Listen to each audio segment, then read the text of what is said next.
Well.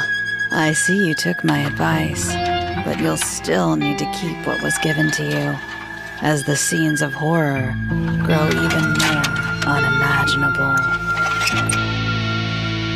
Prince and Freddy will continue to be your tour guides on this carousel of hell, only as long as you keep your nightlight close by to keep the black-eyed children at bay, the poltergeist calm, and the night crawlers hidden.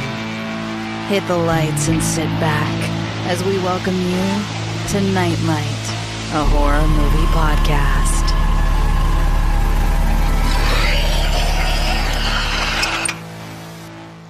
I'm Prince, also known as Head Knight. And I'm Freddy, also known as Nighty Night. And this is Nightlight, a horror movie podcast. Coming back at you with a brand new month. Now, man, dude, us covering Dog Soldiers was absolutely incredible. First of all, revisiting that movie was great. Very happy with revisiting it. We did talk a lot of shit on it, though. I'm not going to lie. But we also loved it as well. But we loved it, exactly. And that's what the podcast does. We break down scene by scene analysis, and we analyze that there's a lot of plot holes, and that's okay. Exactly. It's still a fun, entertaining movie, and there's always makes you throw your hands up and party in the USA, and I'm happy with that. Exactly. Even though that was totally a British movie. But, or European, I guess we could say, instead of British, because it was in Scotland. Had me howling.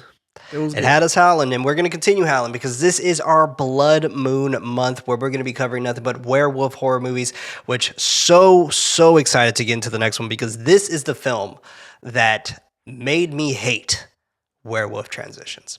And I'm excited to talk about it. Wow. And the movie that we're going to be covering today is going to be none other than An American Werewolf in London. First and foremost, Freddy, thoughts? This is not your first time watch, right? This is my first time watch. This is your first time watch? Oh! And it's funny because I've definitely, obviously heard about this movie. I think this is fucking classic. I feel like it's a classic. It's like a holy grail movie. I think it's a holy grail in the werewolf genre as well. I was not prepared for this movie when I was watching it. I have no idea what I was getting myself into. Fucking hell. Now that I'm thinking about it, it is a kind of weird first time watch in a modern lens. 100%. With the way that the music works in the film and the way that the score is more whimsical and more Jurassic Park-esque than horror movie. So yeah, I'm very curious. I'm very curious that you were talking about the music and not like what the fuck was happening on screen. I mean, yeah. Okay, but it's a movie. It's okay. I have to start this off, which I'm very interested to hear what your thoughts are. I absolutely fucking love this movie. It is phenomenal. Everything about it is phenomenal. I love how crazy it is. I love how it's one of those movies where it makes me, okay, I'm going to say it again. It makes me think of Malignant.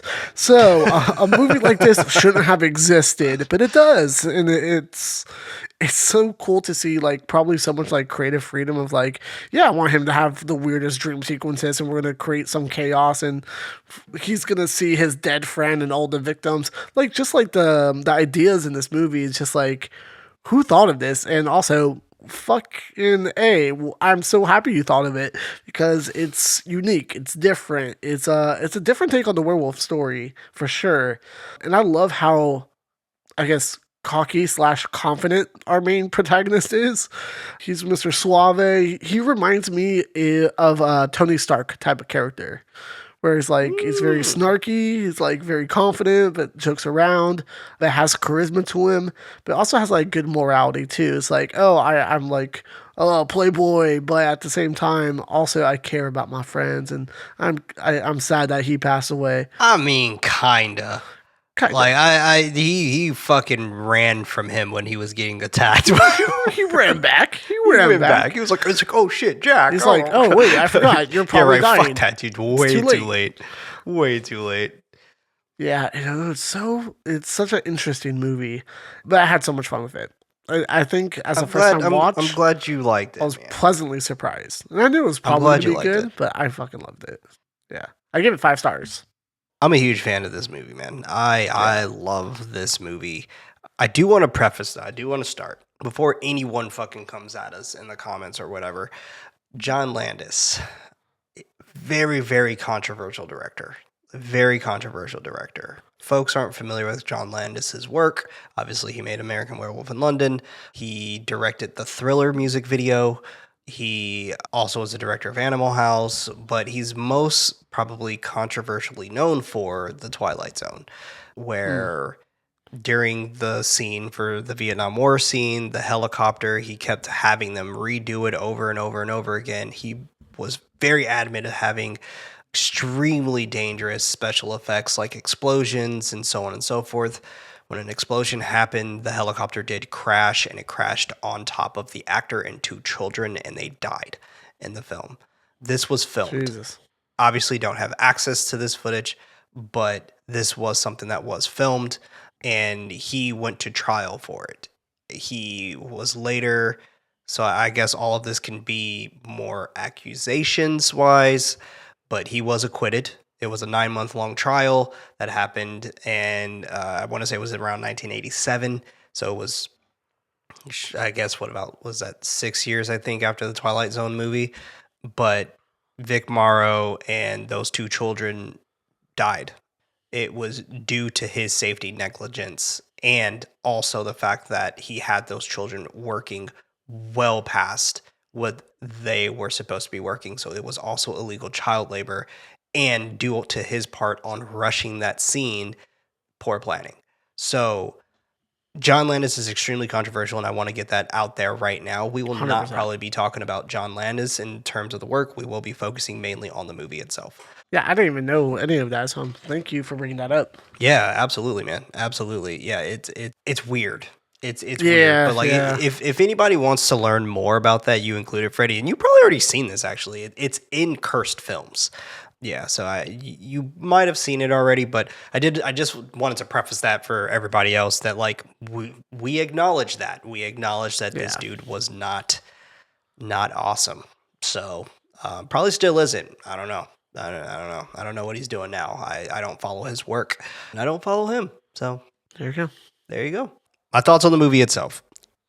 Fucking awesome, man. I love this movie. I'm with you, brother. I'm with you. The thing about this film, it's such an odd way of the way that the story flows and the way that everything kind of works throughout the I guess the way it's edited and so on and so forth. Like it is such a weird play on the film itself. I like that they don't give you every single mythology when it comes to lycanthrope. They really focus mainly heavily on the fact that it's like, okay, they can still die just by regular bullets. Like you don't have to do anything crazy. No silver is needed and stuff like that too. Yeah. Right, exactly. The makeup work is incredible in this. Obviously, it's going to be incredible. This is, the director of Thriller after all. So, like, it is going to look amazing. And you even had like little aspects of seeing sprinkles of that, right, throughout the film as well, with like the eyes and the teeth and even the sound effects. I feel like are also kind of utilized here. But it's an interesting flick. It's an interesting flick. You can say that for sure. I don't know, probably like my 5th time watching this movie. Oh, wow. The first time I did watch it, though, I was in college, so that was the first time I watched it, and I loved it. I loved it because this was when I was very like, I hate werewolf movies. I do not want to watch this movie, but I did it. I sat there, and I figured out why I hate werewolf movies. And I said it in the last episode that I hate the transformation scenes in werewolf movies. This movie does it so fucking well That every other waters scene, down every other one. Yeah. exactly. Yeah, every This other movie phenomenal. that has a transformation scene for a werewolf is so lame compared to this, and it's just Completely agree. It's fascinating and it's mind-boggling of like how did they do it? I want to see the behind the scenes for this. And I told myself I was going to go watch the behind the scenes moments of this movie, but I didn't do that. They're definitely all out there for sure. They talk about like the animatronic so machine good. that they use, the elongation they talk about with the spine, through the legs and all that stuff. Yeah, so it's something I definitely would say check out for sure. But man, I like that this movie also very much is like reminiscent of like a Joe Dante movie, like a Gremlins or something. Like it has kind of that gives that zaniness vibe. to it. Yeah. 100% there's zaniness in this movie. Yeah, It's like, what the this fuck's movie's happening? ridiculous. Some of the dream sequences, I was just like, what? Oh, they're wild. They're wild. Yeah. They're wild. But we want to hear from the fans of the show. We got a couple of EVPs for us here that we are going to go ahead and play as well. Hi, C here. I very much enjoyed the use of nightmares in this movie and the decaying body of Jack, I think, as the movie progressed. I also enjoyed David's transformation and the callbacks to David and Jack's friendship through the use of nightmares. I don't know what it was about it, but I just enjoyed that even though we only had the beginning scene with them, that the nightmares kind of fleshed out what that friendship meant to him, even though it was a twisted version because Jack died. So yeah, I had so much fun with this one.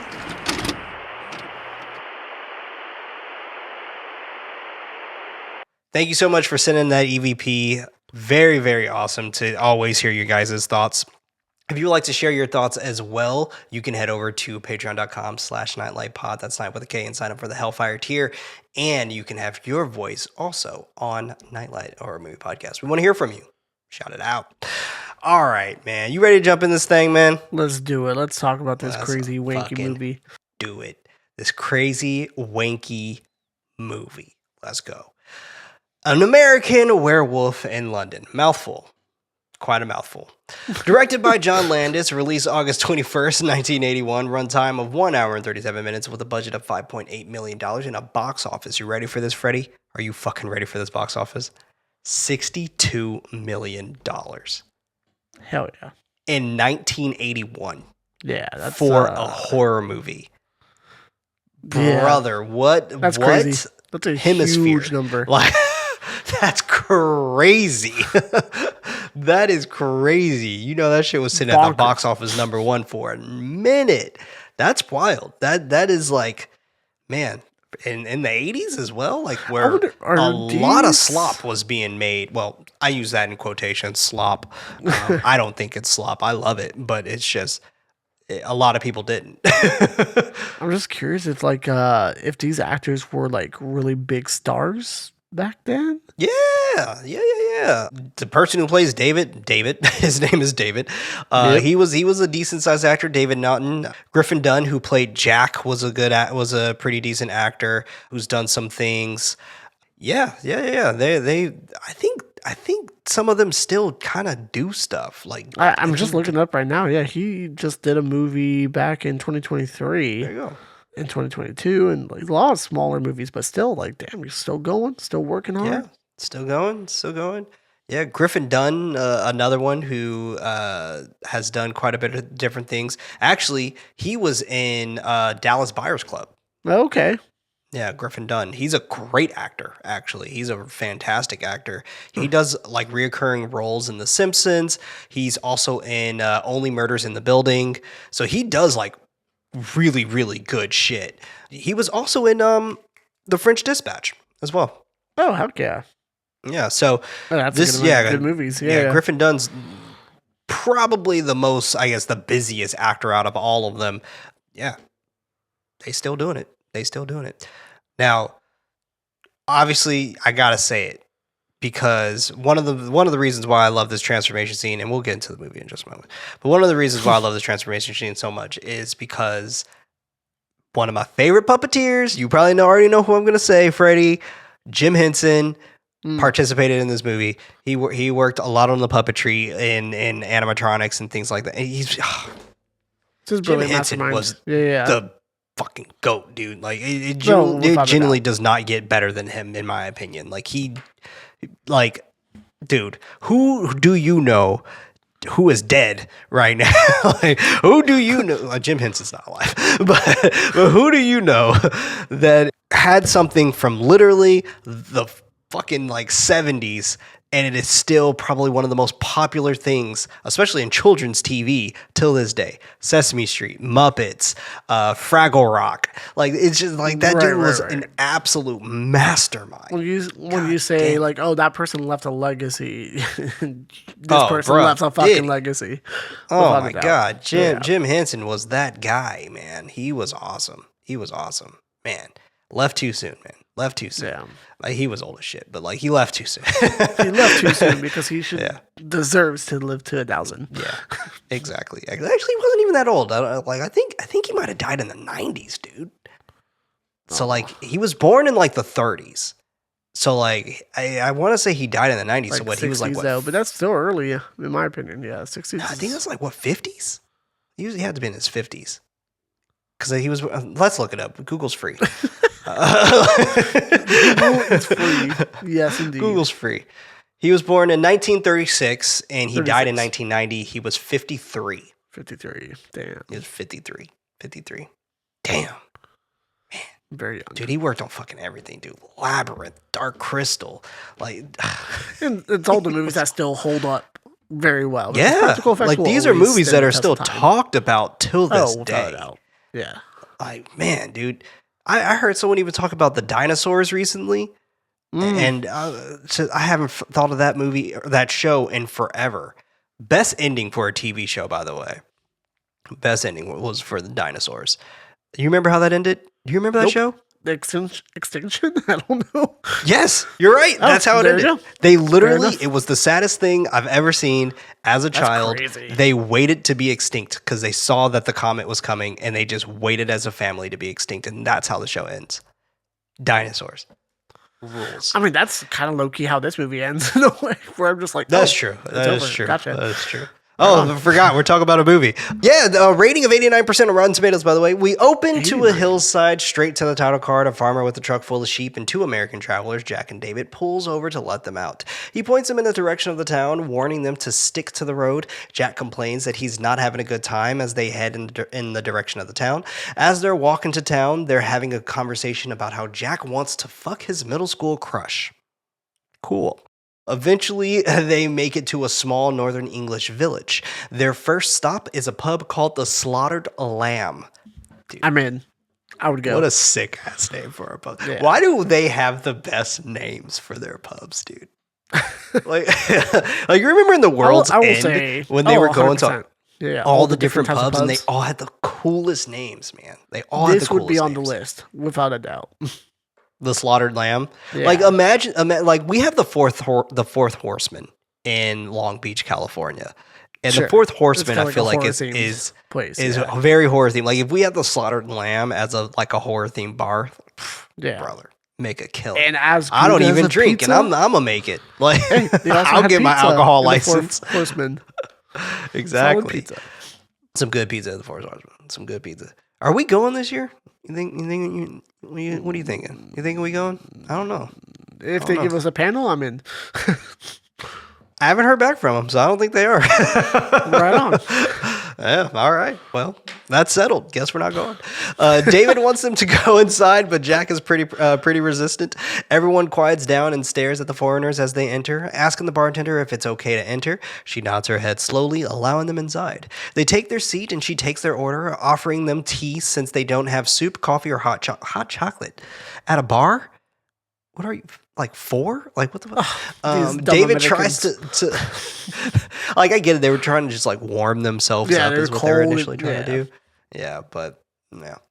David tries his best to ignore the group of people, but Jack points out the star painted on the wall. David jokes about the owner probably being from Texas, bringing up the Alamo. The bartender claims that she remembers the film, which allows the patrons to lighten up a little and share some more drunken stories. Jack educates David on the symbolism behind the pentangle, I think is how he pronounced it, being used in witchcraft as the mark of the Wolfman, wanting David to ask if they're burning candles to ward off the Wolfman. The man continues his stupid joke and the pub erupts in laughter. Jack destroys their laughter to ask about the star. The dart player is pissed that he missed the board from the question. David suggests that they leave. The bartender calls out that they can't let them leave. Not caring about them paying for anything, the patrons demand that they leave, instructing them to stick to the roads, stay clear of the moors, and beware the moon. They rush out of there, going down the road, figuring out where to go next. The friends are trying to figure out what happened back there while joking about them being embarrassed of the supernatural. It begins to rain as they walk off the road singing. Okay. So this is our first initial introduction to the characters and their behaviors and their relationship with each other as and the tone. Friends. Yeah, right. The tone of the film. Like you kind of can get the tone of the movie immediately from here. It's a very funny movie. It truly is really funny. Yeah, the dialogue between them feels so genuine too. Like you feel like they are friends. Just exactly. It's so it feels so authentic, which I really feels enjoyed. Natural. And it feels natural. Feels so threatening. I was like, cool. It does. It does. Moment I feel it definitely does. Wanted, I'm about to leave immediately. Yeah. I can't be there. My anxiety would go too high. I'm like, all right, we're obviously not wanted here. On second thought, we're not going to order anything. Yeah. So it's interesting though that they kick them out due to them asking this simple question, right? They could have told them what they told Hirsch. Yeah. Right. They could have just been decoration. It was so interesting because it's like, we don't want you here, but you can't leave. Like, what? I know. Pick one. Yeah. Pick one. What do you want? Do you want us to leave? Do you want us to stay or do you want us to leave? What's going on? What do you want? What do you I mean, the name of the pub is literally the Slaughtered Lamb. You can literally just be like, oh, we're Satanists. Just leave it at that. Yeah. It's like, this is a tavern that's only for club members. I don't know. Exactly. Make some shit. Anything. You didn't have to force them out, but we wouldn't have had a movie if they didn't. That's true. Or it would have been a very different movie if they didn't, right? So it's interesting to kind of see that aspect of the tone of the movie. For those who have never seen this movie, if you have seen, I guess, Animal House, the humor is actually very similar to Animal House in terms of not the slapstickiness of it, but in terms of the dialogue. The dialogue, especially between Jack and David, they look like they were probably in the movie Animal House. The way that they react to one another. So it's very, very telling on how this movie is directed. It's nonchalant way of saying stuff, which is sometimes a ridiculous statement that they'll say, but it's just so out of nowhere and so normalized. Yeah, the perfect example is the statement of him saying, "I want to fuck my middle school crush." It's just what a weird thing to say, but it's just he said it. Yeah. It's one of those things where it's you look at a group of people, it's oh, boys will be boys, but at the same time, it's they shouldn't be doing that. They shouldn't be boys. Be better. Back at the pub, the bartender is still upset that they forced them to leave and feels that they should have told them. The chess and darts player find that it would have only made them think that they were crazy. I mean, could have made a joke out of it, anything. Right. Or you could have just said nothing. You could have just been oh, it's nothing. It's none of their business, right? You don't have to, I don't know, whatever. Howls from outside forces them all except for the bartender to act as if they hear nothing. Our travelers stop when they hear the loud howling. Trying their best to make light of the situation, they notice the full moon and they're no longer on the road. Another howl forces them back in the direction that they came. Lightly jogging, but they aren't sure in which direction the pub is. They stop when the howling creature circles and growls around them, causing them to run in the other direction.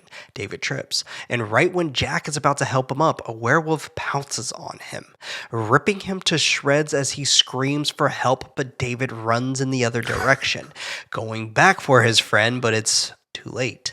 The werewolf jumps on David, scratching him all in the face, but the townsfolk shoot the creature to death. He weakly looks over at the now dead naked man lying next to him before passing out. This is so fucked up, man. Just I know, like but the scene is so good. it's very, very well done. And the It's a fact that we well-crafted see everything is incredible. It's cool to see this kind of early on in the movie as well, because then the rest of it is just kind of like his journey and experience of what's going to happen next. Yeah, it's about 10, 12 minutes into the film. So Yeah, it's very quick. very early. And we get a death of a major character almost right away, where you feel like you look at the poster, and me as a person who's never seen this movie, never seen the trailer for it, I'm like, oh, well, both of them are going to have this grand adventure and they're going to run into a werewolf. It's like that character is pretty much gone, kind of. We'll have him. I wish we had in a more different of way. those types of scenes, though. We got a good amount. I don't know. We got a decent amount, but I wish we would have had good, more. diverse amount of crazy scenes, which I was like, okay, yes, I love it. I love my craziness in movies and the bonkers. But yeah, no, it's like, damn, like we built their relationship super fast. They feel genuine. They feel like they're actually good friends. They're on a trip together. They're supporting each other. And now, boom, you're in this situation where it was so quick and so fast. And even before that, too, there's a lot of comedic moments like, what did it say? Beware the moon. It's like, oh, the moon's out. Oh, what did it say? Yeah, get off like, the like, road. Oh, we're in the moors. we're not and on then the start road. like singing like, we're in the moors. We're going to be okay, or whatever they start saying. Yeah. They were just making fun of it. We're just like, it's we're doing exactly what they told not to do, and that's our hijinks in the way. Yeah. But yeah, great start of a movie. I was It sold. is. Yeah. It truly is. And I love that they truly didn't is show a really good too start. much of the werewolf too. And they showed just enough in this movie, I think. They show a really good amount with the transformation, but when it comes to the actual werewolf attacks, not too crazy, not too showy, which is perfect. We'll take that. Yeah, I agree. Cut to David in the hospital calling out to Jack while still unconscious. Nurse Alex Price is checking on him to see if he'll wake up, but he doesn't. Nurse Gallagher shares that he's American, and Dr. Hirsch is going to have the embassy come see him. This is so weird. They get caught discussing how Gallagher peeked at David's dick, concluding that he's Jewish because he's uncircumcised. There's some crazy conversations in this movie. Fucking out of pocket. There are some crazy conversations in this movie. Dude, just like, there's what is crazy happening? situations in general in this movie. The fact that we have Everyone like in the literally cast the just feels like last college students. yeah, Just a bunch of and like horny literally the last college portion of this movie is literally like the last like 10 minutes of this movie is in a porn theater, and it's literally full on action on screen, and it's just like, and what the is movie going cuts on? to that action for like a hot minute, and just like, now we're back to the conversation. And also, we'll get there, but so the funny. sex scene, I was just like, how long is this scene? It's long. It's long. It's long. And I was like, It's Prince long. better be taking a lot of notes during this. Yeah. I'm just As like, he wraps his hands around her. Nah. No, it's a whispering long sweet scene. nothings in her ear. It's a long scene. I think it almost clocks at about 2.5 minutes. It's a long scene. Yeah, it's a long one.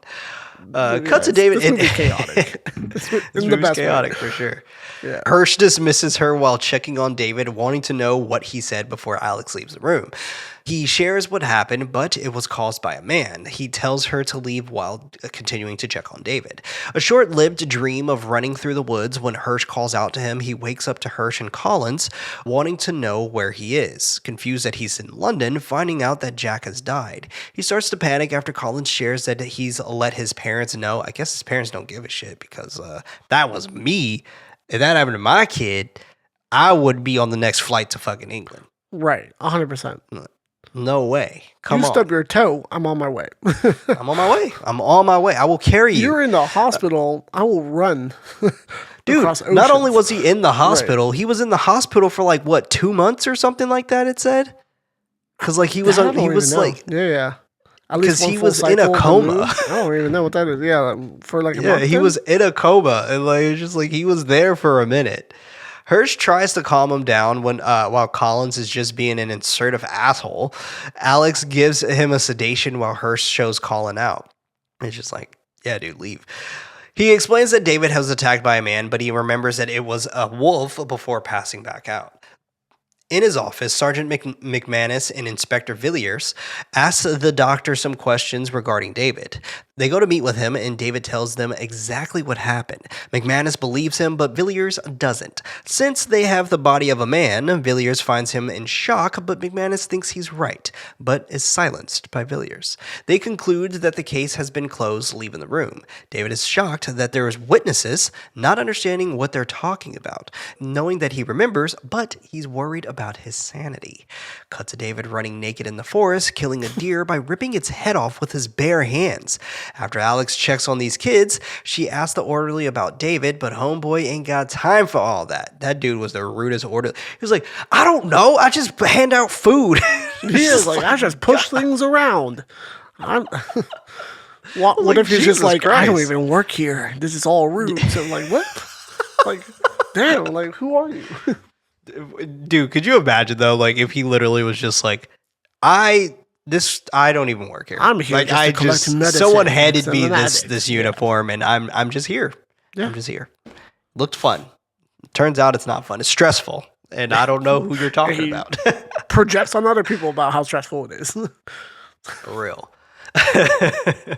She enters David's room, finding him listening to music, wanting him to eat some food so she can give him some pills, but he's not hungry. They have a little back and forth, opening up the curtain to expose the son, cutting his food and feeding it to the reluctant quote-unquote man baby. But they're feeling each other. He's just like, oh, this scene was very flirtatious. I was just like, God, okay. It's like, can you stop staring at her so much? Dude, they were fucking the shit out of each other with their minds. With their eyes, absolutely. Like, it was just Jesus. Like, yeah, it was something. It was something. Their for connection sure. Off the bat was just like electric, I guess. I guess so. Like, and maybe she felt like it felt believable that they wanted each other. It did. It definitely did. And maybe it was something of the way that like, oh, she cared for him while he was in his coma or whatever, and that like made it a little bit easier for her to feel a little bit more like persuaded by his charm. I don't know. He didn't really do anything. He just was like listening to music, kind of being a dick too. I'm not hungry. It's like, well, he was being a baby. It's just like, what are you doing? doing? Had some good comebacks too. It's like, well, I don't want to fail what I'm supposed to be doing because I'm supposed to give you these pills and you have to get the pills after you eat. So it's like, you're making me look bad. It's kind of like doing a little banter. The banter between them, I was like, okay, I believe it. I see the flirtation. Yeah. It worked. It worked well. Yeah. Another dream of him running through the woods, finding his body in bed as Alex checks on him. His face changes to something straight out of Thriller with a bobcat growl as he opens his eyes. He speaks with the doctor about his bad dreams. Hirsch wonders about the man who attacked David, even though he continues to insist that it wasn't a man, understanding that he's traumatized, but knows that a man can't rip another person apart.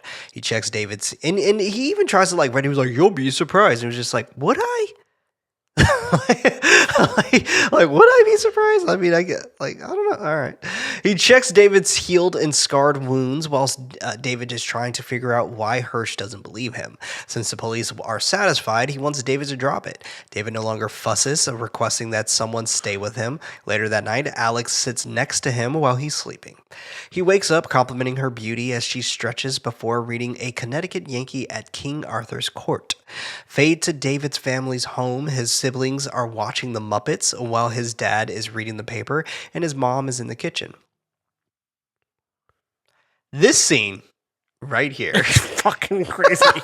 So when I was talking in the beginning, it's like, oh, Freddie, what's your thoughts about this movie? And I said I was so unprepared. This is the first one that popped up in your head? This is the one that was like, the first dream sequence, being naked, fucking chopping off a deer's head with your bare hands, sure. I can see that as like werewolf territory, right? Yeah, okay. Sure, you're having dreams of maybe becoming a beast and you are mentally thinking about being in the wild and killing deer. Sure. Makes sense. Cool. You're running naked again. You are in the mentality of like, I'm half in the wilderness, half in this modern society in a hospital bed, but I'm turning into a monster. Cool. Still kind of makes sense, but kind of cool dream sequence. This dream sequence, I'm just like, That is literally my reaction. There was no reaction. I was so mind boggled of what I was watching. I'm just like, what the fuck?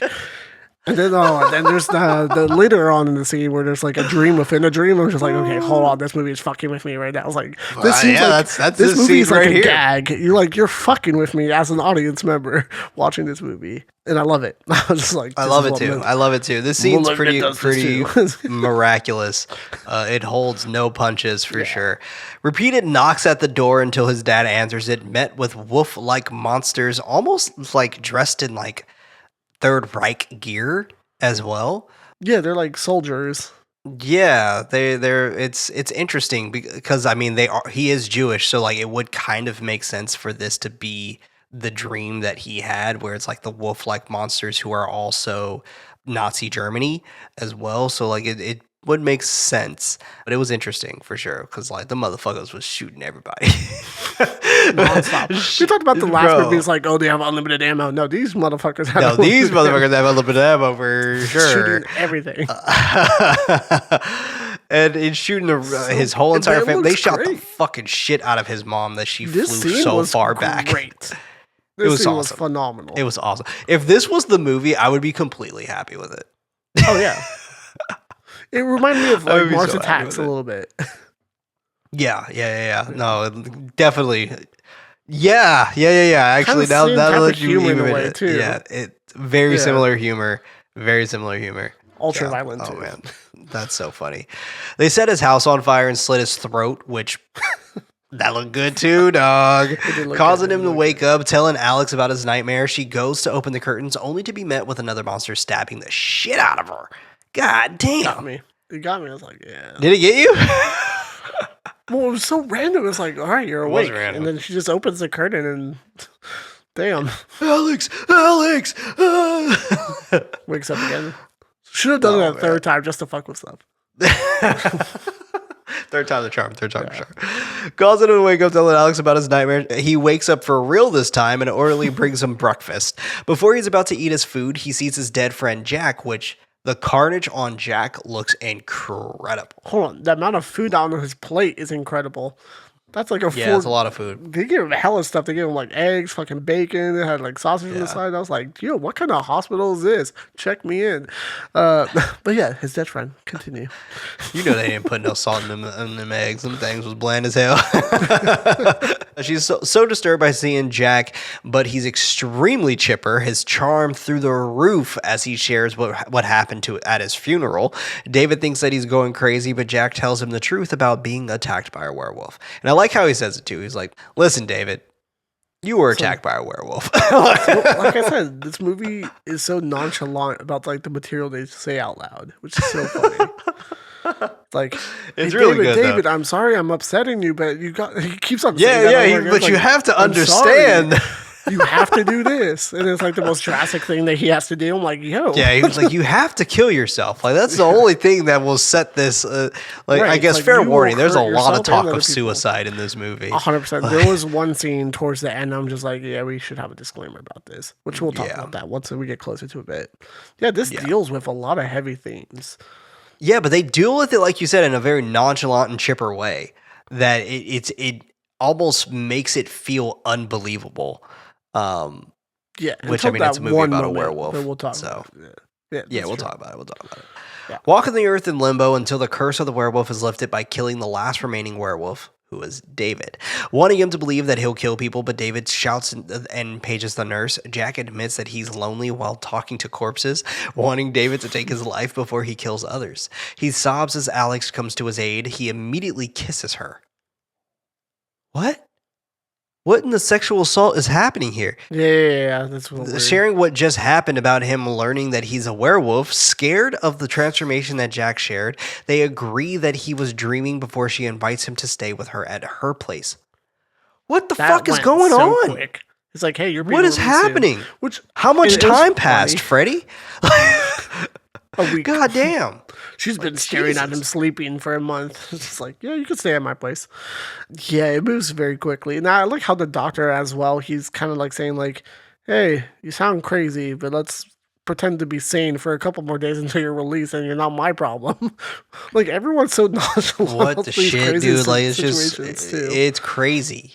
Or his Crazy. friend saying, like, oh, yeah, I've been talking to the dead. It's been so boring. Yeah, he's I like, was like, that's so funny.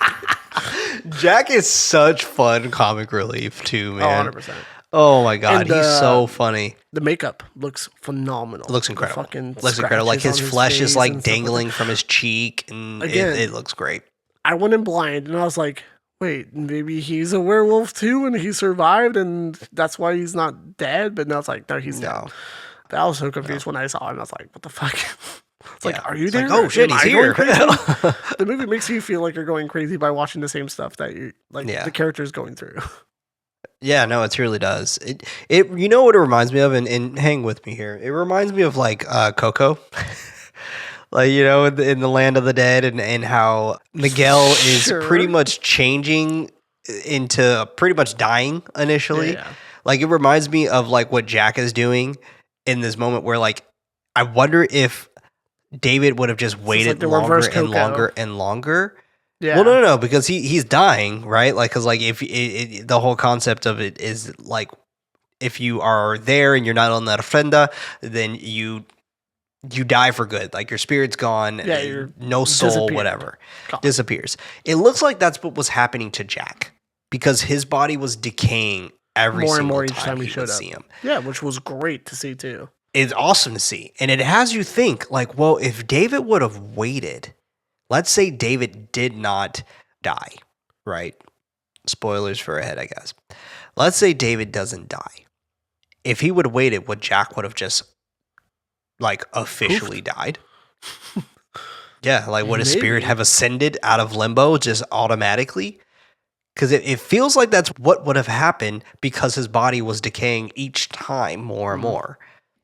What happens when you fully decay? Nothing. You're gone. Like, you know, like you're soil at that point. So, Jeez. you know, it just makes you think. A few groceries and cramped punked subway ride later, they make it to Alex's place.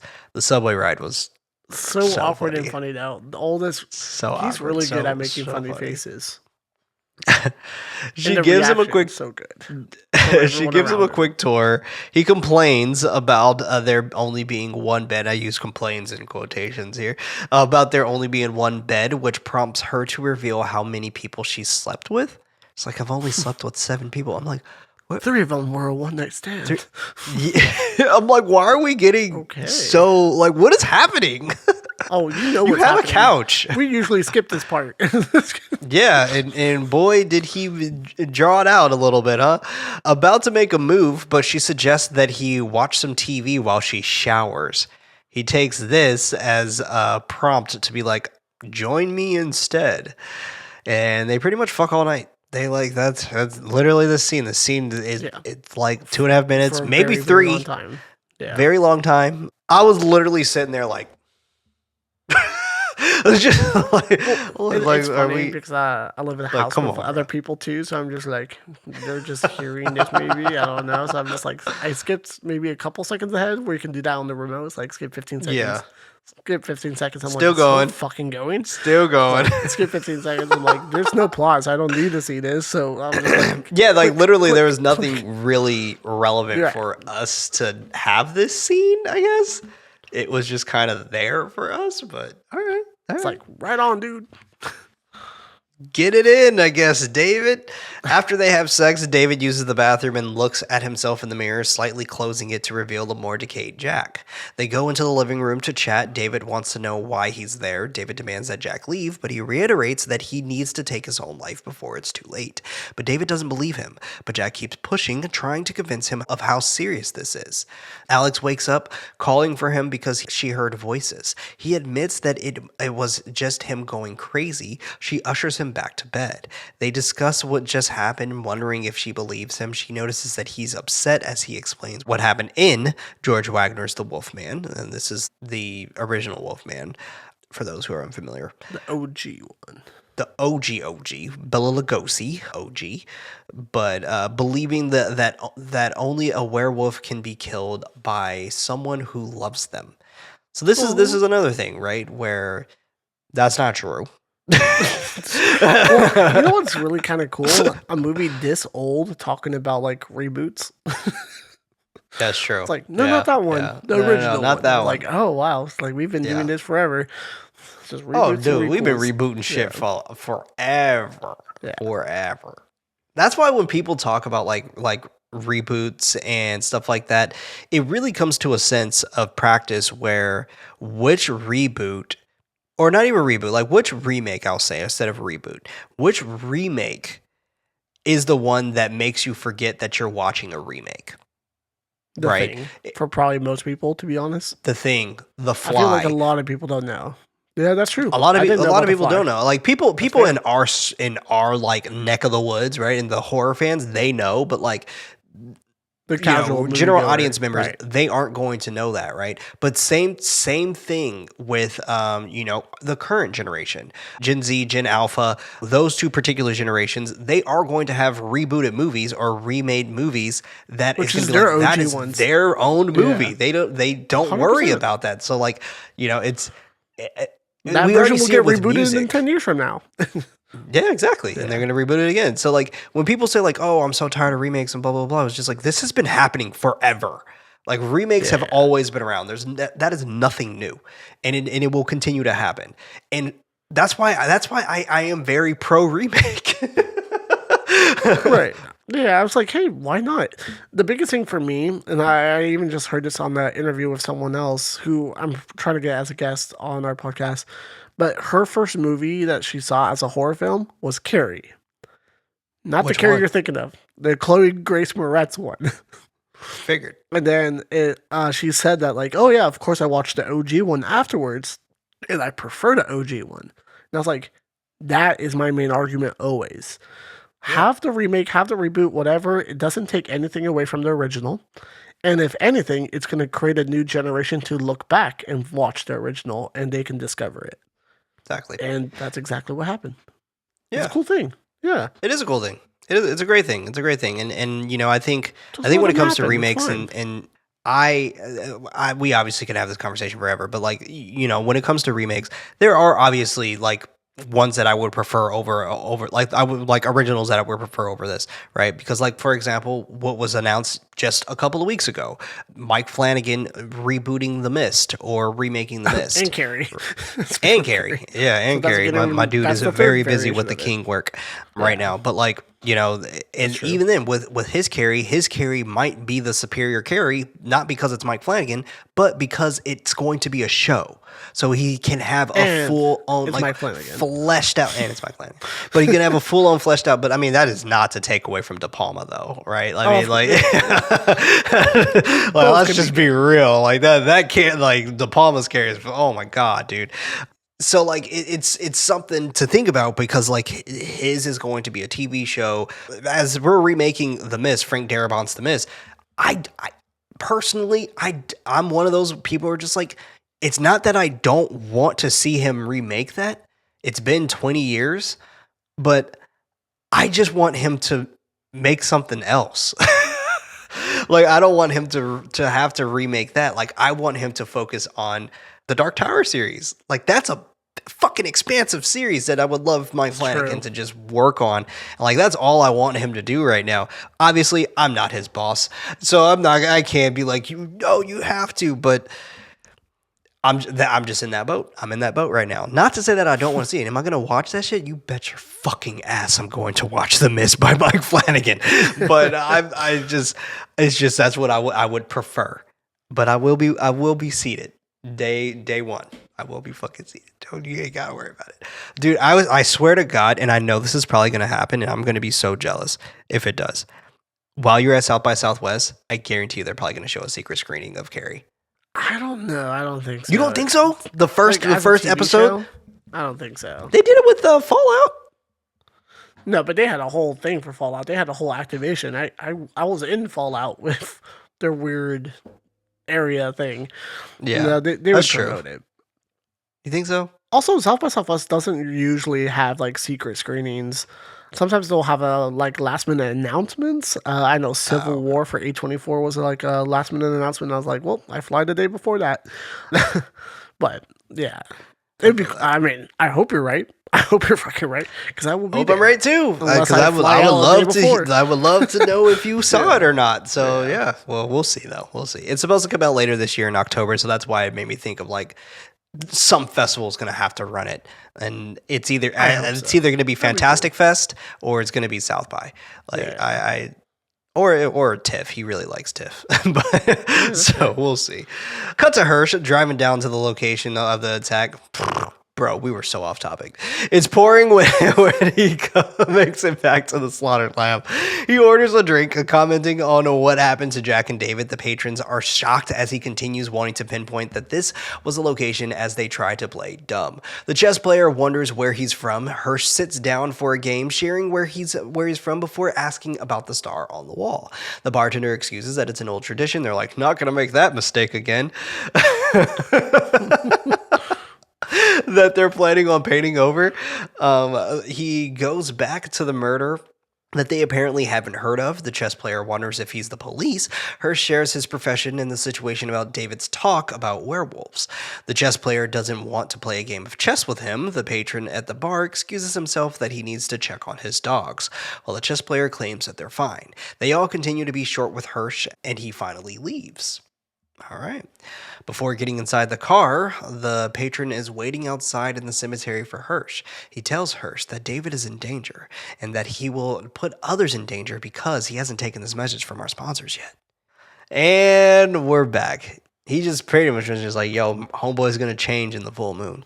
Yeah, it's like, oh, so the same stuff that he's been telling me. Gotcha. Yeah, it's like, did I gather any new information by coming all the way here? No. But now I believe him. Yeah, or not. And that's the thing I did like though about this moment here, because this was a pivotal moment for Hirsch to believe in like maybe he is onto something here, right? Right. Which is really funny because I love what he kind of says, which is such a bad mentality where he's like, the police are cool with it, so I'm cool with it. It's like, yeah. It's just you're just accepting it because they accept it. Where it's like your patient in front of you telling you completely something different, but sure, okay. And as a doctor, I'm like, don't you see that was not made by human hands, like those wounds? But sure. It's interesting, right? Because I feel like Hirsch was always in that moment where he's in denial and trying to stay in reality. Right. He's staying on the scientific route of everything. Right. And like the evidence pointing to like them saying they have a witness, it was a person. The cops found a dead guy. Like, you know, so like fair. Two okay, dead those guys. are big facts. You're right. Right. So like, you know, like for him to have that in his, I guess, mind, it's hard for him to believe what he's saying. But like when they hear this and like, oh, he's going to shapeshift, I think it was more so in for him in this moment, he didn't believe that like, oh, he's going to actually turn into a werewolf, but he believed that David believes that he will turn into a werewolf. Therefore, he will hurt someone. Exactly. It's more of a mental thing. Exactly, like a mental thing for sure. Like bath salts. The chess player comes out shouting that it's enough, causing him to run off. Remember when bath salts was like a huge thing where it's like people are biting faces off and shit? Yeah. Dude, I was scared of everything crazy. when bath salts was like. Every time you just heard a new story coming from Florida. It was always in Florida, though. Yeah, it was always in Florida. It was always in Florida. Florida and bath salts.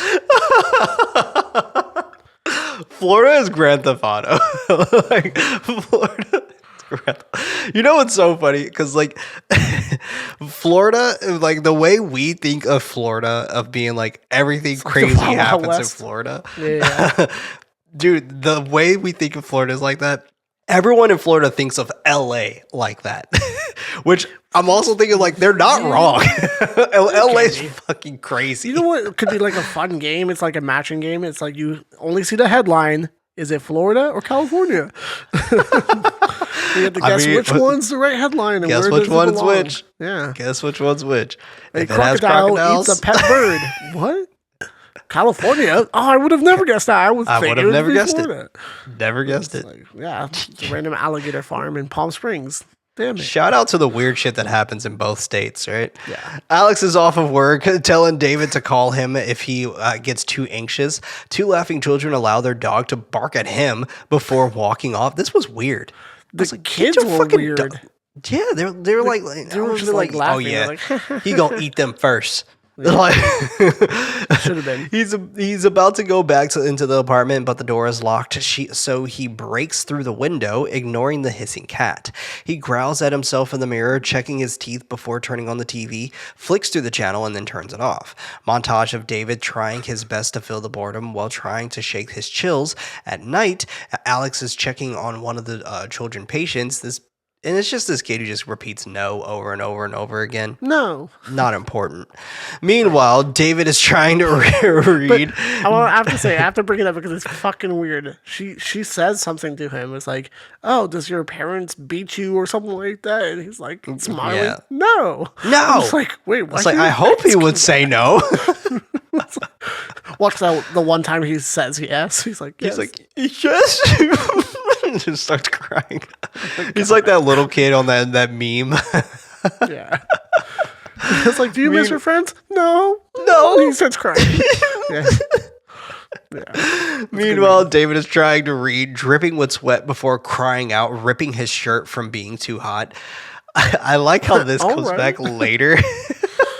It's just a random dude fucking staring at him. He's like, go away. There's so many weird moments in this movie. Oh man. But I like how like no warning at all, the transformation scene just fucking starts happening. It just happens. All right, cool. And Yeah. the thing I like the most No about it, build-up, and I it think just this starts. is why the reason why this scene is so effective. Actually, let's finish it and then we'll talk about it. It's phenomenal. He strips completely naked, watching his hand painfully get longer. His body continues to painfully transform, his teeth getting sharper, his body becoming more elongated, his body filling with hair. Even his voice starts to shift to something more guttural as he pleads for someone to help him. He's fully transformed, howling at the moon. Now, the reason why this scene is so fucking phenomenal is because they do not change a single thing that's happening in this scene. The music is the same that he was playing before to calm himself down. It's still playing. So it's extremely eerie that it's kind of the concept of like... It's a disruption of like what was happening normally. Right. Exactly. Like think of this. You know how like TikTok videos continuously play even if you leave your phone? So because of that, it was like I didn't have this thought, but it was a few years ago where this guy had this thought. He was just like, because of the TikTok video was playing, he was like, I hope I never die while watching an embarrassing TikTok because it's just going to repeat over and over and over again. And I was just like, Fair. Damn. But the reason why I bring it up is because this is kind of what's happening in David, right? Like he's trying to do something to calm himself down. He's already very anxious. And he's trying to do something to calm himself down to the point where the environment itself does not stop for him. And I think it is a really smart way to characterize this situation because even though the situation we're watching is extremely horrific, extremely painful, extremely violent as well, we're not getting any major like strings. We're not getting horror needle drops. We're not getting any of that. And, well, I used that incorrectly. We're not getting any horror scores or anything like that. There's a sense of realism to it. And I love the performance that he gives in this too. A lot of humanity in there. When he's screaming for help, you feel that. You generally feel like he's going through some fucked up shit. It's intense. It's very intense. Very intense. I feel like the only times where he's like a poor actor is when he tries to cry, because when he first tries to cry for like Jack, he doesn't cry. Like he's sobbing, but like there's no tears. There's nothing like that. A couple, Harry and Judith, gets out of the cab and is about to enter the house, but Harry wants to sneak in the back to scare their friend Sean. But when they get back there, they're met with David the werewolf attacking them. Upstairs, Sean and his wife are setting up when she notices that something is going on outside. Hirsch goes into the hospital looking for Alex, wanting her to meet him in her office since she's been seeing David. There has to be like a rule or something, like like it gets accepted so quick though. It's like, all right, just like let's do it. you're seeing him, right? Like, okay. Even the other nurse looks at her, is like, I fucking knew it. Yeah, for real. It's like, that was my man. She was like, I checked his penis first. Sean goes outside at his wife's persuasion to see what's going on, back with Alex and Hirsch, where she reveals that David is at her place. He wants her number so he can call him. Back with Sean, finding Harry's severed arm, and Hirsch calls David, but he doesn't answer since he's not there. He wonders if David's talked about the werewolf stuff with her. Not understanding what's going on, he explains that they no longer have a record of the investigation. Learning that the town was lying about what happened that night, not fully believing that David is a werewolf per se, but he does feel that he's in danger to himself and others. So he phones the police. Meanwhile, a group of homeless people are in a junkyard across from the Tower Bridge. Their dogs begin to bark at something in the darkness. He lets the dog go, and they call out to see who might be lurking there. David pounces on the group before we cut to a businessman getting off the tube. Because we're in London. The station is empty as he hears growling in the distance. And this station is so fucking lonely. It's Dude, just this like there's station is no one sick. here. The location that they picked and the different hallways and the different areas where this guy has to fucking run, I was like, yo, I would have gotten lost if this was the subway system anywhere else. Oh my god. But the sequence, the camera movement, the long shots, him running, his facial expressions, how it shows the POV of the werewolf getting closer and closer, fucking magical filmmaking in this scene. So Yeah, good. it's really, really good. I was very It reminds me of impressed by it. Jaws. Yeah. This was a very impressive like shot scene. And Yeah. even with like I love how when they use like the POV of the werewolf and it's the camera getting closer to the victim, where just like you have a sense of a chase. And I will always remember from the one film class I took in college, they showed us the Bourne Ultimatum chasing when they're running through the apartments, and they're like, this is how you show how close the antagonist is towards the protagonist and how it develops of location and tension building essentially. And this is like a key one. That's like, you guys should have showed us this fucking scene instead of Bourne Ultimatum, but also a good movie, I guess. As a film nerd, I was impressed by the technical stuff they were able to accomplish with this one. Absolutely, absolutely. 'Cause the technicalities is pretty incredible, especially for the 80s, right? It's Right. really, really something to marvel at. I like their sense of location when it comes to where the attacks are happening. They're happening in very secluded random. areas. They're happening in very like lonely areas as well, like very, very, very liminal areas in some ways, which is really, really clever to kind of increase the impending doom that is surrounding these kind of this onslaught of slaughter. And So you yeah. can tell he's making his way around town, like literally everywhere. Oh yeah, fast too. Like fucking crazy. yeah, like who knows like where, I mean, I don't know how close Alex lives towards the Tower Bridge, but like still it's just like, man, holy shit. He tries to intimidate David, threatening to report this. The man hurries to get out of there, running when he comes face to face with the growling creature. David chases after him. He trips up the escalator as David creeps toward him. My God. Even when he falls on the escalator, it is such a violent fall that like, Yeah, and I'm he gets glad that they almost showed knocked us out. with like him having blood on his face, because like that fall was so incredibly violent and he was just still going up the escalator as he's like Right. laid flat out. Oh my God, dude. so sick. Jesus Christ. And that's the cool Jesus thing Christ. is like when you think about these sequences, it's like, oh, we could just show him attacking people and that does the job. Yeah. But someone's like, no, we need to get these shots. And they're just like, so impressive. All he can do is wait and watch as David approaches closer. The next morning, David wakes up naked inside a cage with wolves at the zoo. They don't mind him, but he's nervous as he hops out of the cage. Alex speaks with Hirsch about not hearing from David yet, feeling helpless.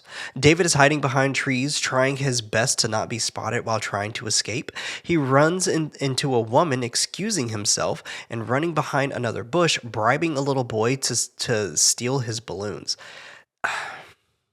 This was a All weird right. scene. I didn't like this one. Yeah, Speaking man. of scenes I really liked and ones I didn't like, I was like, Yeah. this one's weird.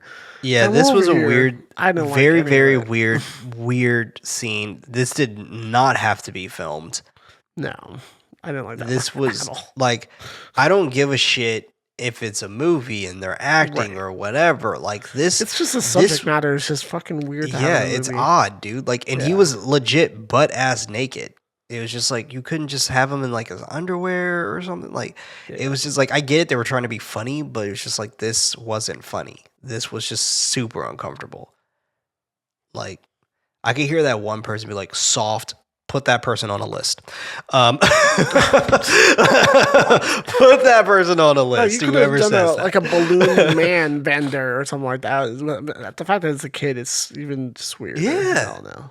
It's just it was weird, dude. And like for him to like come closer, and the way that the way that he bribes him to come closer with like I have money and blah blah blah. It was just like dude, what the stupid fuck? one is like, what, I got $2, and he's like, all right, I'm in. It's like $1 wasn't enough, but $2.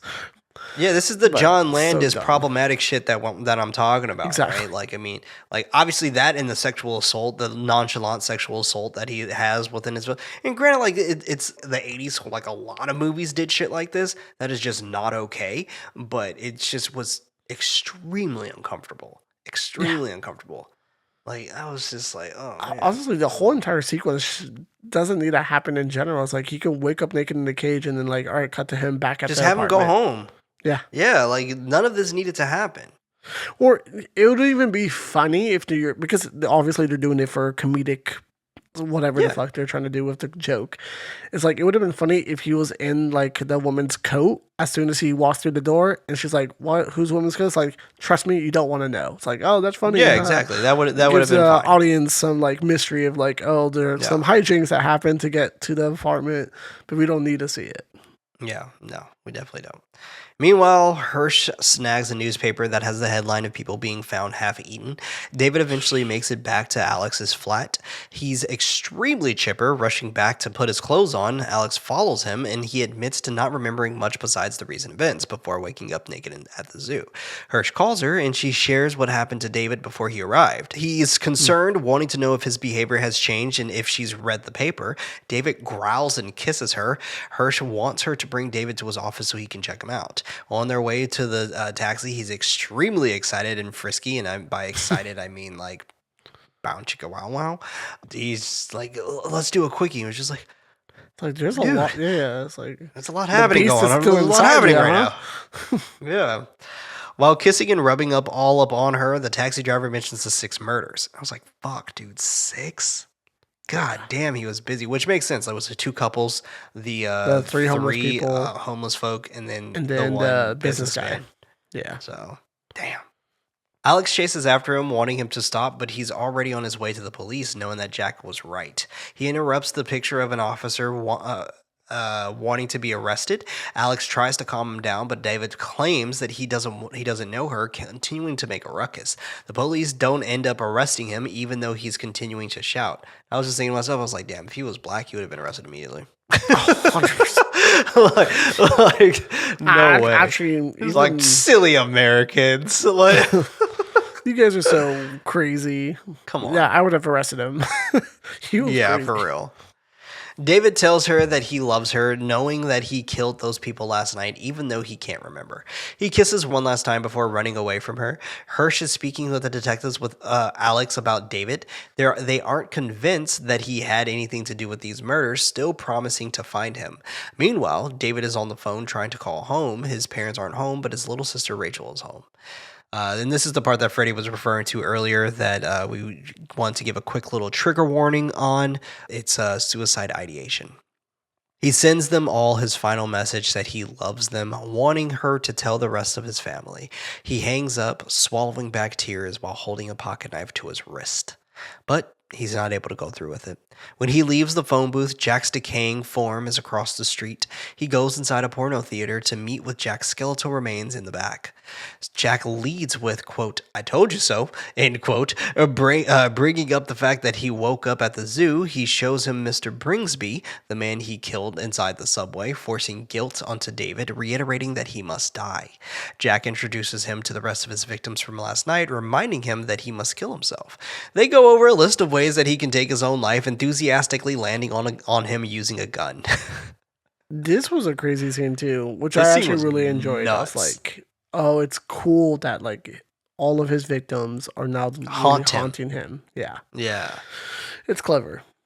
It's And I'm sure really, this really movie has a clever. lot of symbolism of just like trauma and what inner demons kind of like mess with you, and you think of yourself as a monster. And yeah, there's a lot of great themes in this movie, which I love that it tackles. And it's like, hey, the only way out of this cursed life that you have now gone through, seeing maybe someone that passed away and feeling like you're responsible. Because I do like what the doctor says too, or I think maybe it was the nurse that says it, but it's like, oh, maybe you just feel like you're the one to blame that you couldn't save your friend.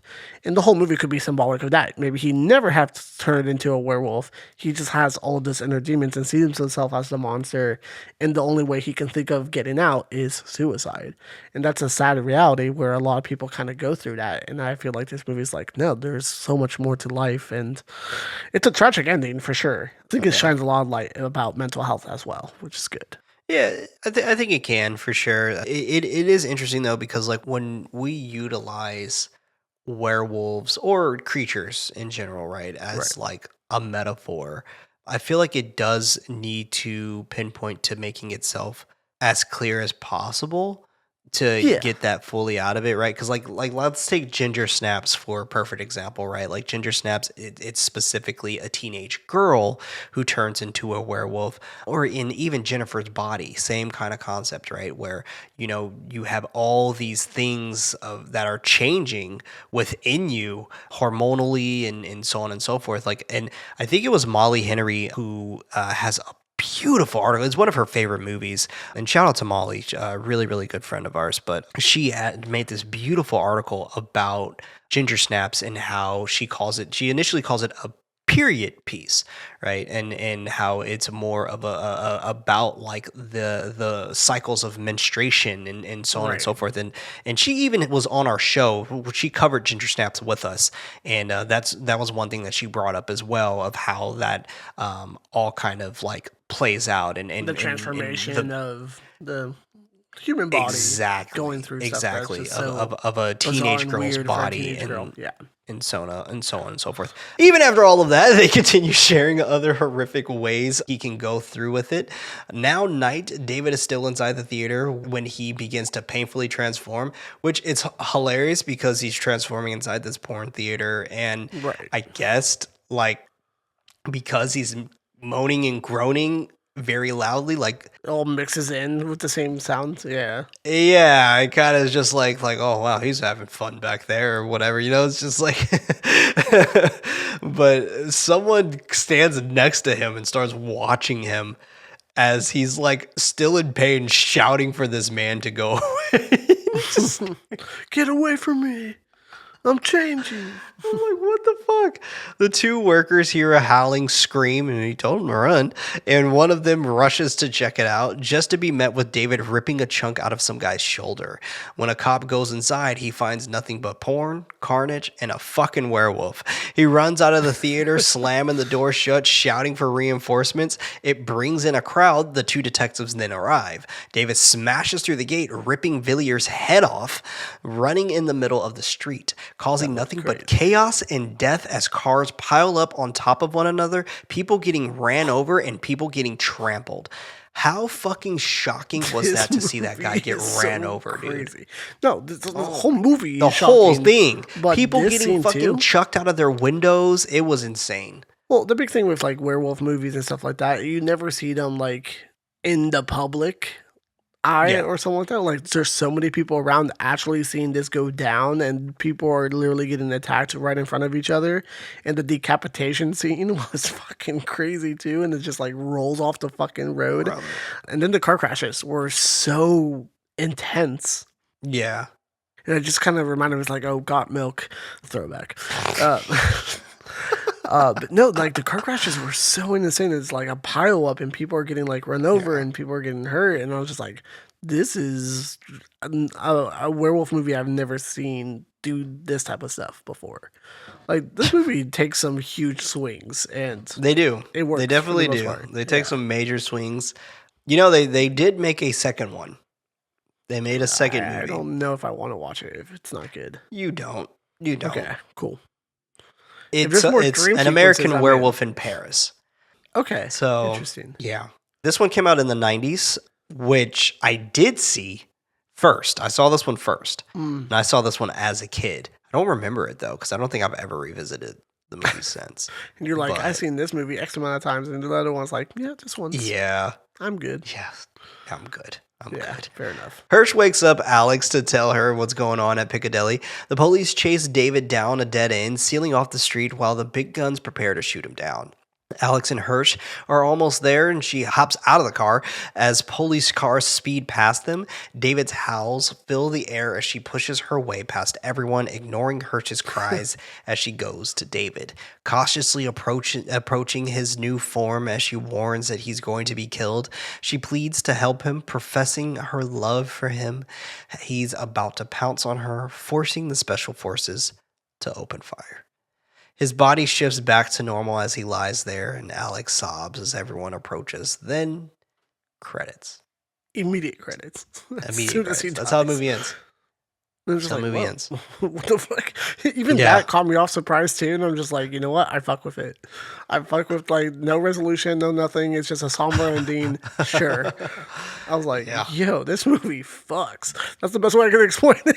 Yeah, dude. I mean, it's This just movie's how can you crazy. not, man? This movie's Yeah. wild, dude. I can It's see a why wild people movie. are a huge fan of it because obviously I've heard about this movie. I know a lot of people like this movie, and I'm sure I was probably going to watch it at some point, which I'm really glad that we're doing a werewolf month because I knocked out two big werewolf movies that a lot of people like, which is Dog Soldiers and this one. So yeah. it's been a hell of a month watching my first watches of werewolves. So And I'm excited to watch The Howling. Never I've seen it actually as well. never seen The Howling, so very I've excited seen the to watch Hollering, that. but not the Howling. Yeah, this one is Joe Dante. So Oh, there we go. yeah, well, very excited for that because I've never seen it. It's been on my list for years, and I haven't seen it because, well, you know why. You all know why. But I got some movie facts for us here. Movie facts. David Naughton was reportedly cast because John Landis had seen him on a television commercial for Dr. Pepper. However, Naughton was later let go by Dr. Pepper because of his nude scenes on this film. Cool. Damn. Thanks, John Landis, for To allowing one me to doctor to lose my another. job. Yeah, exactly. God damn it. The woman who David runs into at the zoo was not told that David Naughton would be nude, but she was told that a man would come out and say something. Why That wouldn't you tell sounds her that? Awful. Yeah, like what the fuck? See, like more and more, I hear about the behind the scenes stuff, and I'm just like, I don't like any of that. Yeah. Griffin Dunn helped puppeteer the zombified version of his character Jack in the porno theater scene, saying his lines at the same time. All right.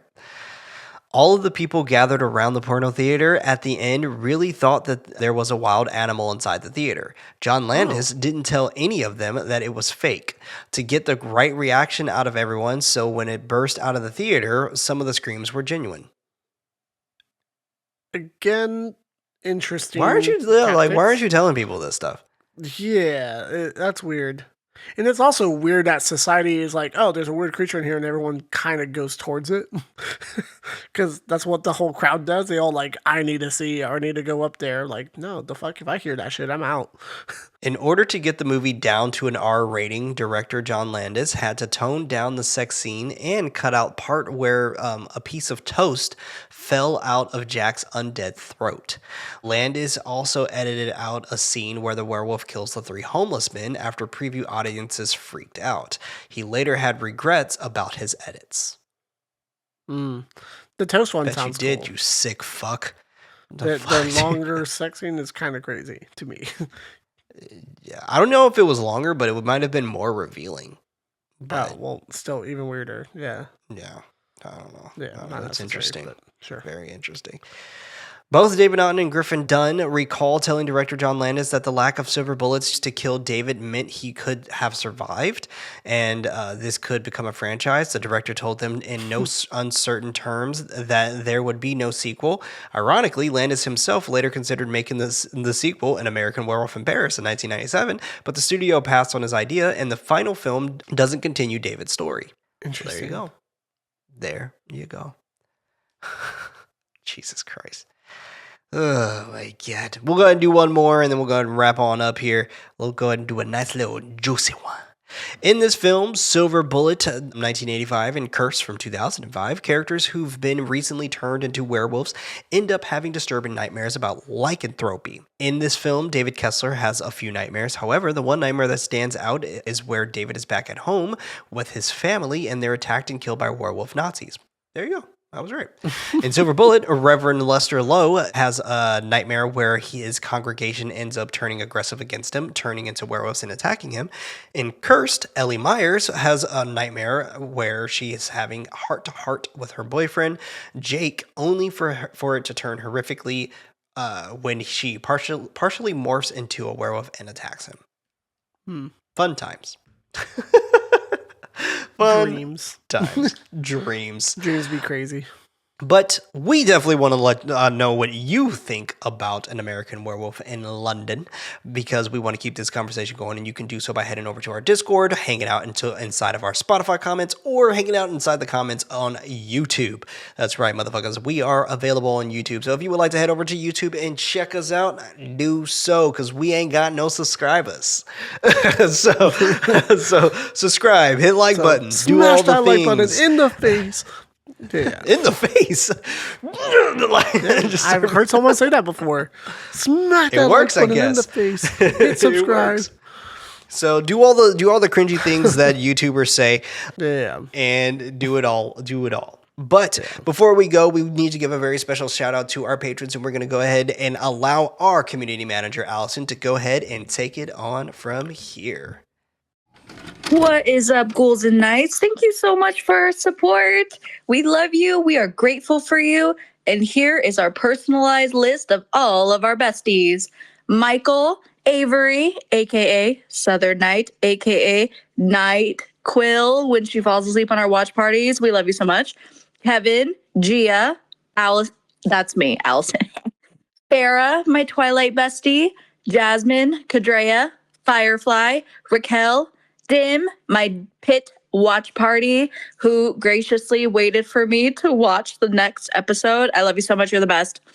Johnny, catch him on Twitch, where he streams the best horror games. He has the best reactions. We love you so much, Johnny.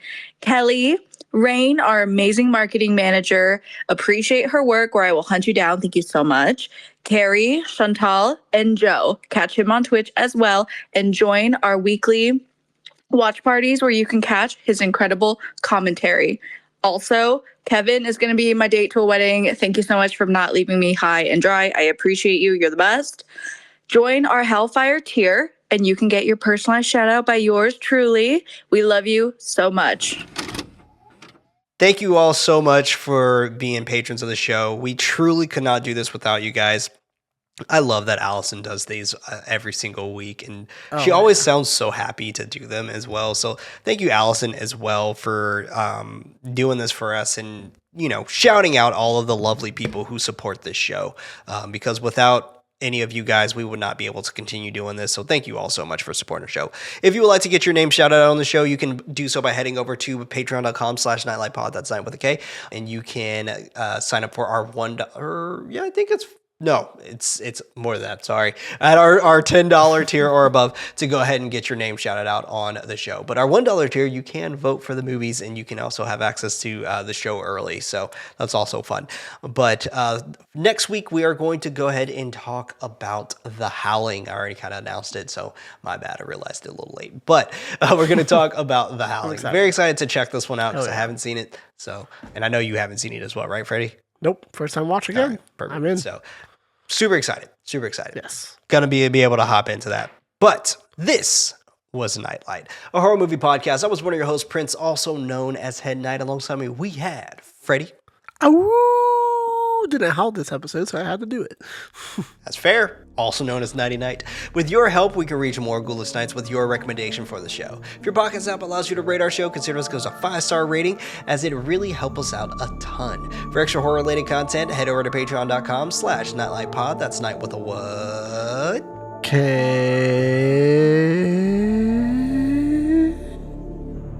And remember, everybody, don't forget your nightlight.